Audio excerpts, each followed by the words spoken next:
गौतम बुद्ध की सीख, सामने वाला व्यक्ति गुस्सा करके खुद का नुकसान करेगा और हम भी गुस्सा करेंगे तो हमारा भी नुकसान होगा। गुस्सा एक ऐसी बुराई है जिसकी वजह से हमारी सोचने समझने की शक्ति खत्म हो जाती है।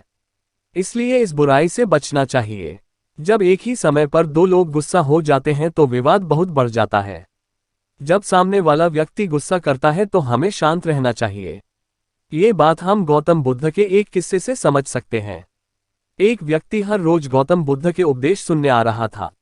वह बुद्ध से इतना प्रभावित हो गया कि उसने ये तय कर लिया कि अब इनकी सेवा में ही रहना है। वह भिक्षुक बन गया। वह व्यक्ति एक प्रतिष्ठित परिवार से था।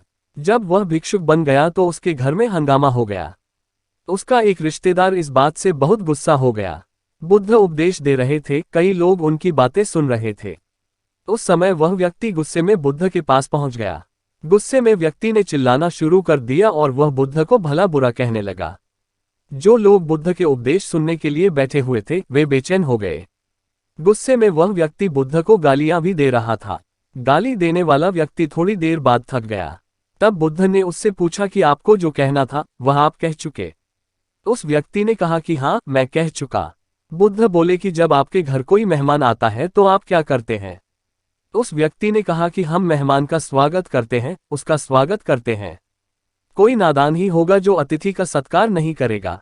बुद्ध ने फिर पूछा कि आपके घर जो व्यक्ति आता है आप उसे कोई भेंट देते हैं और अगर उसने स्वीकार नहीं की तो वह चीज कहाँ जाएगी? व्यक्ति ने कहा कि वह चीज हमारे पास ही रह जाएगी। बुद्ध बोले कि आप मेरे अतिथि हैं।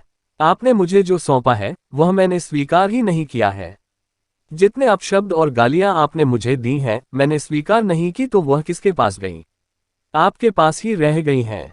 बुद्ध की बातें सुनकर उस व्यक्ति का गुस्सा शांत हो गया। गौतम बुद्ध की सीख, अगर कोई व्यक्ति हमारा अपमान करता है, अपशब्द कहता है तो हमें शांत रहना चाहिए।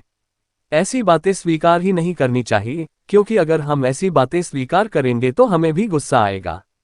सामने वाला व्यक्ति गुस्सा करके खुद का नुकसान कर लेता है, हम भी गुस्सा करेंगे तो हमारा भी नुकसान हो जाएगा। इसलिए हमें गुस्सा को काबू रखना चाहिए और दूसरों के गुस्से का सामना शांति से करना चाहिए।